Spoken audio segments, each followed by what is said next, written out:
Vážené dámy, vážení pánové, dovolte mi, abych vás opět po roce přivítala na tradičním pietním aktu na závěr letošních vzpomínkových akcí na bitvu u Slavkova, která se odehrála v roce 1805. Ráda bych zde přivítala hejtmana Jihomoravského kraje pana Jana Grolicha, honorárního konzula Rakouska Georga Štegera, vojenského přidělence Francie pana Jean-Charles Peltier, starostu obce Prace pana Petra Šimaru, představitele za církev katolickou pana Oldřicha Chokoláče a rovněž představitele za církev pravoslavnou pana Rafaela Moravského. Vítám zde rovněž zástupce Parlamentu České republiky a oficiální představitele za Jihomoravský kraj. Dále srdečně vítám starosty a zastupitele okolních obcí, historických spolků, vojáky a vás všechny, vážené hosty, kteří se aktivně zapojujete do všech vzpomínkových akcí nebo pouze jako hosté k jednímu aktu přihlížíte. Jsme velice rádi, že se potkáváme u prvního mírového památníku v Evropě na tomto symbolickém místě, které nám připomíná jednu z nejslavnějších bitev napoleonských válek. Je to místo rozhodující bitvy 3 císařů. Setkáváme se, abychom společně zavzpomínali na všechny, kteří se dlouhých a vyčerpávajících napoleonských válek účastnili. Zavzpomínáme na ty, kteří zde zahynuli, položili se ze své životy a nevrátili se již do svých domovů ke svým rodinám. Zavzpomínáme také na civilní oběti. Děkujeme všem historickým spolkům z České republiky a ze zahraničí. Vážíme si, že se aktivně zapojují a podílí se na rekonstrukcích bitev. Děkujeme všem, kteří se podílí na vzpomínkových akcích a zasluhují se tak o to, aby se na tyto významné události dějin nezapomínalo. Vzpomínkový pietní akt je vyvrcholením těchto letošních akcí. Dnešní den je tento okamžik o to více symboličtější, že se koná na první adventní neděli. Nyní si dovolím požádat o slovo starostu obce Prace pana Petra Šimaru. Vážený pane hejtmane, vážené dámy, vážení pánové, vážení hosté, srdečně vás vítám na území obce Prace u nejstaršího mírového památníku v Evropě při příležitosti 218. výročí bitvy u Slavkova. Sešli jsme se zde, abychom společně uctili civilní i vojenské oběti tohoto konfliktu. Přejíme si, aby nyní, když se ve světě rozhořelo několik vojenských konfliktů, tyto konflikty co nejdříve ustaly a nepřibývaly další oběti. Počasí nám vyklouzilo nádhernou atmosféru. Vzhledem k zimě nebudu svůj projev dále prodlužovat a předám slovo panu hejtmanovi.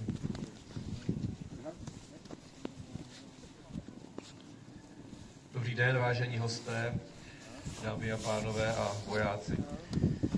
My stojíme na místě, které má pro tento region obrovský význam. Připomínáme si událost, která tady opravdu přepsala dějiny a má pro tento region evropský význam a hodnotu, a proto si každoročně připomínáme. Já bych chtěl poděkovat všem, co se podílí na organizaci nejenom tohoto pietního aktu, ale i připomínky bitvy u Slavkova ve Tvarožné a všech navazujících akcí. Díky moc za to. Dnes si tady hlavně máme pietně připomenout to, že ta bitva u Slavkova, kterou si připomínáme, není jenom oslava nějaké historické události, ale máme si taky připomenout to, že tady byla spousta padlých. Je to pro nás významná a krásná historická událost, ale byla to prostě v uvozovkách jen válka a lidé tady umírali. A na ně bychom tady nesměli vzpomenout. Já jsem rád, že tady je postavena mohyla míru, která připomíná to, že důležitý je pro nás mír, a myslím si, že můžeme být rádi a být vděční za to, že už válka není součástí našeho každodenního života, jak to bývalo v historii. Můžeme být rádi, že tímto regionem se od bitvy u Slavkova přehnalo pouze několik válek a že už strašně dlouho žijeme v míru a na to prosím pamatujme.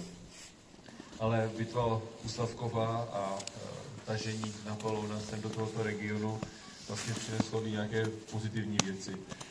Od této doby v tomto regionu žije spousta rodin, které nesou francouzské příjmení, že nějací vojáci tady zůstali. Narodilo se spousta dětí s francouzskými příjmeními, některé z nich pouze jenom s francouzskými geny, ale i to má pro nás region samozřejmě význam. Takže děkuji, že jste se zúčastnili tohoto pietního aktu. Prosím, pamatujme na památku zesnulých a děkujeme za to, že už tak dlouho tu máme mír. Díky moc. Děkuji panu hejtmanovi. V boju se účastnili vojáci různých náboženských vyznání.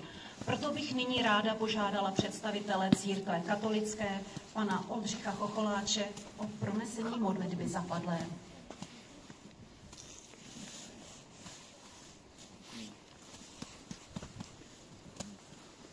Ve jménu Otce i Syna i Ducha Svatého. Amen. Modleme se.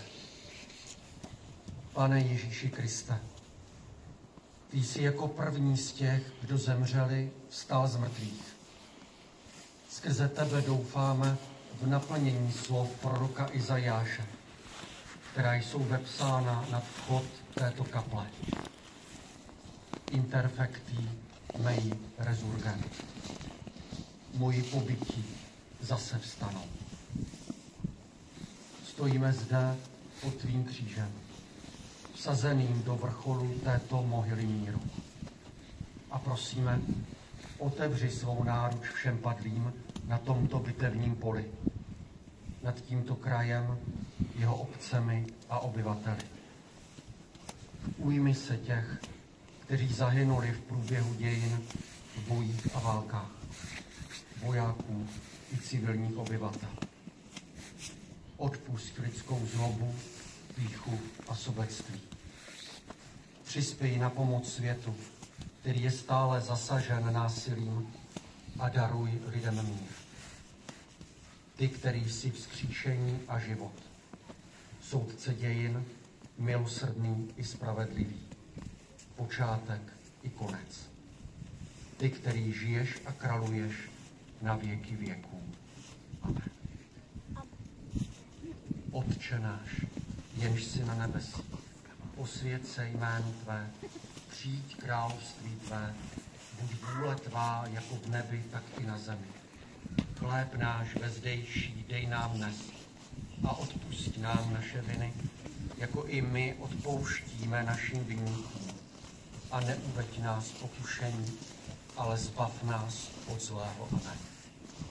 Zdráva Maria, milosti plná, Pán s tebou, požehnaná jsi mezi ženami a požehnaný plod života tvého Ježíše. Svatá Maria, Matko Boží, pro za nás hříšné, nyní i v hodinu smrti naší. Amen.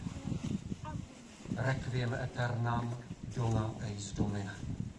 Odpočinutí věčné dej všem zemřelým, o Pane, a světlo věčné ať jim svítí, ať odpočívají ve svatém pokoji. Amen.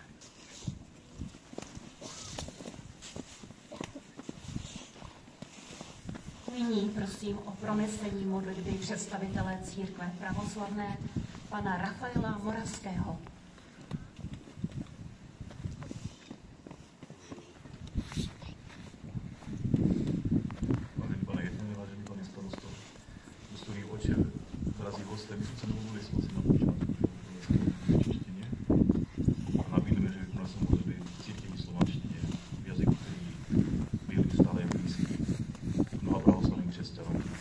Zvláště i všem ruským vojákům, kteří padli na tomto poli u Slavkova.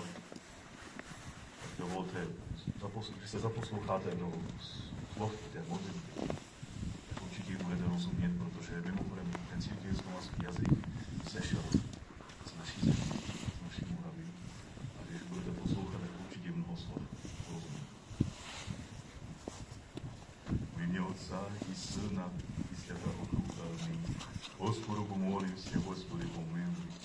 Боже, Дух святый, плоти и смерть по правой, i djavola praznili, i život miru Tvojemu darovali. Samo Gospodi, koji duši usopših rab Tvojih, svih pravoslavnih vojina, na poli branu ubijenih, misli stikli, misli zlašni, misli pokojni, otmjen duže od bliže vole zapečatujuće tajne.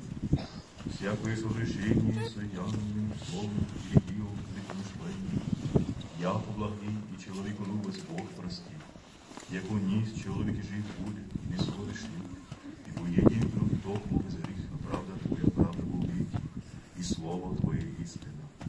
Яко Ты есть и воскресение живот, и покой усопший брат Твой, все православный Твой, на поле брамы убиений, Христе Боже наш, Тебе славу посылай, с безначальным Отцем и пресвятым Твоим живящим Твоим Духом, ныне и присно, и во веки веков. Аминь. Отче наш, есть на небеси, да святится имя Твое, да придет царствие Твое, да будет воля Твоя на небеси и на земле. Хлеб наш насущный дашь нам днес, и остави нам долги наши, яко же и мы оставляем должников наших. И не веди нас в искушение, но избави нас от лукавого. Яко Твое царство и сила и слава Отца и Сына и Святого Духа, ныне и присно, и во веки веков. Аминь. Богородице, Дева, радуйся, благодатная Мария, Господь с Тобою, благословенна Ты в женах, благословен чрева Твоего, яко спаса родилась душа наша. О блаженному спине, вечный покой, подашь, Господи, усопшим рабом Твоим, всем православным воинам, на поле брамы убиенным, и сотворим вечную память. Вечная память, вечная память, вечная память. Отца и Сына и Святого Духа. Děkujeme za modlitby a nyní si dovolím k mikrofonu pozvat pana Miroslava Jandoru, prezidenta a zakladatele projektu Austerlitz. Dobrý den, děkuji za tuto možnost, kterou využiju jenom k vzpomínce na jednoho kamaráda, který to s náma před 35 lety zakládal. Byl to Ivan Martínek, bez kterého bychom asi nedokázali spoustu věcí zrealizovat. Využiju to také ke vzpomínce na mnoho kamarádů, kteří nás nedávno opustili a poprosím pro ně o čestnou slavu. Děkuji.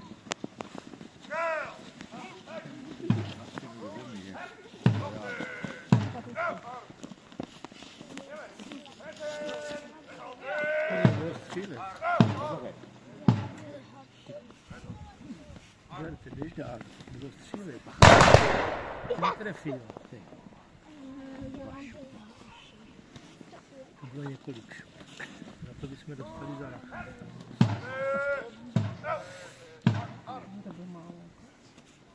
Bylo to jednohlasné.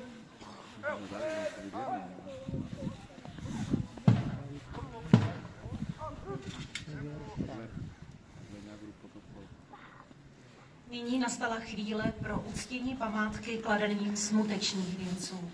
Jako první poprosím pana hejtmana Jana Grolicha a radního Jihomoravského kraje pana Karla Podzimka.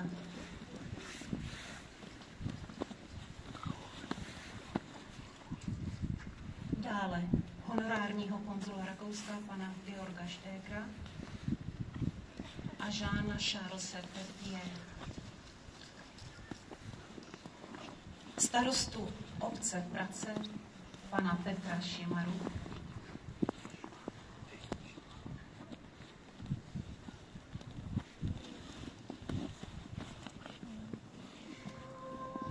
Prosím přítomné zástupce Parlamentu České republiky,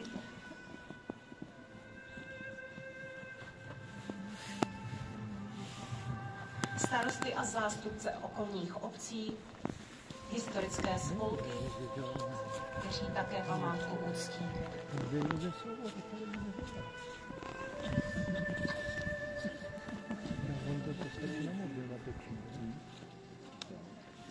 Která je vozil, zapřívli 4 body. A jezdili do pole, první pole, holečové, hlídě.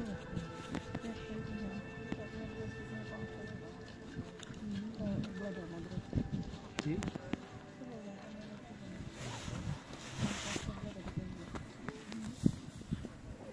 To bílé čepici, to je ještě.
Děkuji všem pozvaným hostům a nyní požádám, aby památku padlých uctili vojenské jednotky a vojáci.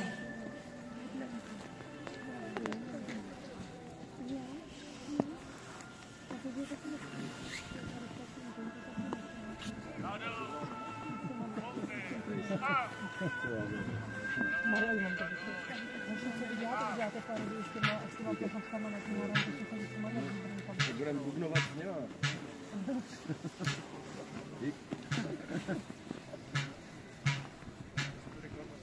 Ne, jako když je ty děcka s těma energy drinkama, ale dneska bez toho prostě neexistuje, takže na to děláte parodii.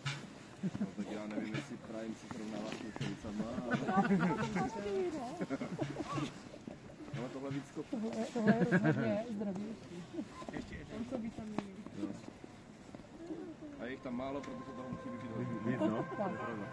Večer je zdravý. A od té doby, co už nejezdím kamene energy drinky, jsem jednou na Itáliu na jeden záták a vypil jsem ten trať důlu cestu. To je strašný. 13 hodin. Kolik nebudeš mít? Máš tam kolik? My jsme totiž měli ráno zabíjačku. A já říkám, ty vole, už jedu v poledne, co budu mě zabíjet. Ty říkám, to musím dát. To znáte šlápek. No, jsem vyšel vlastně od Boloně a ještě rád v noci nebo taky byl doma. Nerozumíš. Jsem vybešel auto, vypil Red Bull a zase jel teda. Kdyby to zabilo. Čeká jsem dělal to. Ale od té doby jsem nepil. To je energy drinky. To by říkaj, ne? Jsme to domluvili, ne? Co? Jsme se domluvili, ne? Mám noc. Tak by to měl tento. To říkal kamarád Kocholář. Moji padlí opět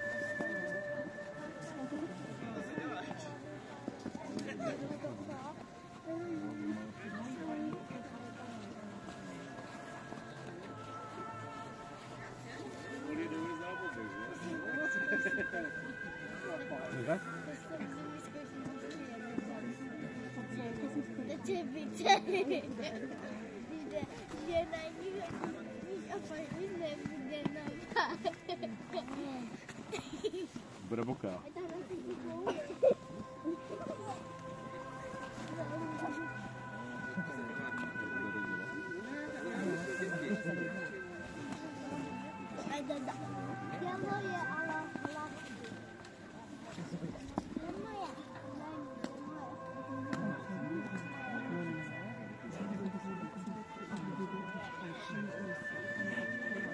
Malá.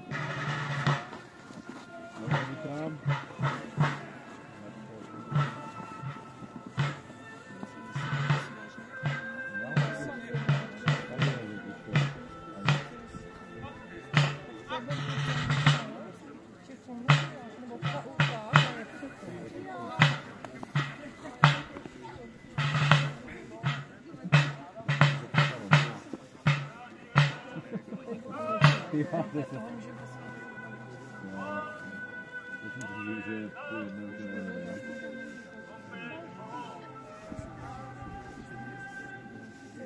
objednala holkám buchtičky ze Šedova, nevím, jak mi vypravím. A mě vezmu si to tež. A mě děti se šedou.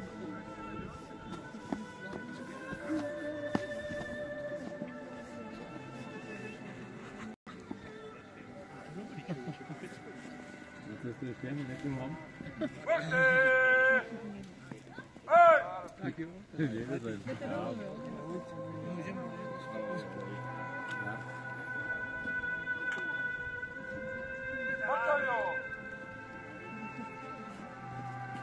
Ještě bude servo, ne? Dělo asi nevím, právě. Dělá to nejsou. Několik let už to jsou. No, to dělo už nevím. Nebo je to rozkopané, oni by se sem ani nedostali. Nikdo za ní taky netýkal. Což je pozitivní, protože vždycky vím, že jeden rok se ztratil pes. Dali ho potom dlouho. Vystřelili a on se přišel a utekl.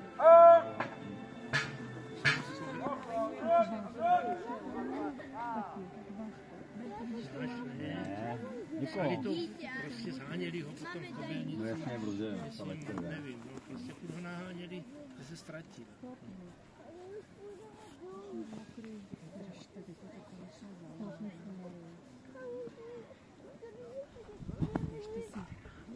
Se porválí začne, jak se nevidí. Máte si jaký, abyste si radost.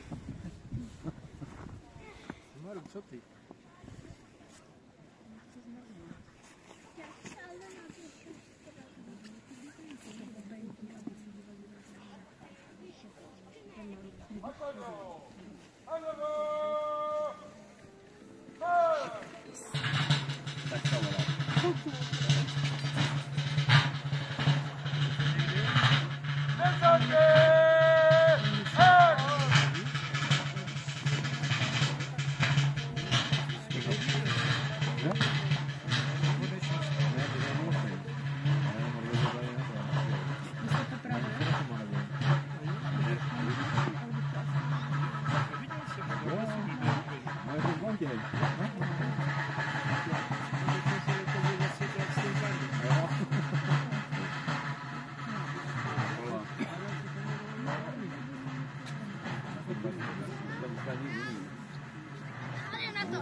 Zase se koukali, jo? Prostě si všude. Takže zima.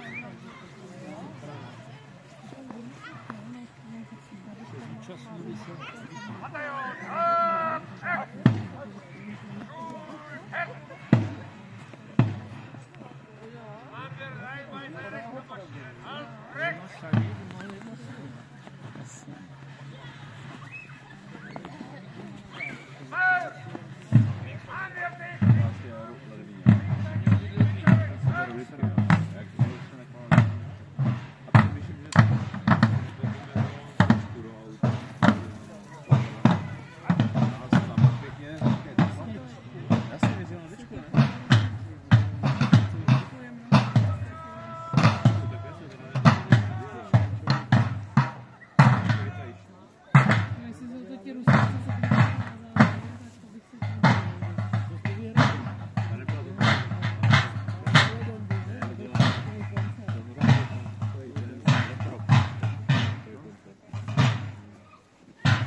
klapku a já jsem vždycky pomalu, když jsem to přišel, že je špatná, tak to nebude úplně vyšování.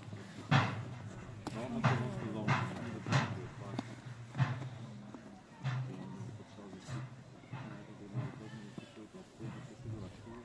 Aby viděli, jestli je to špatný tam, anebo...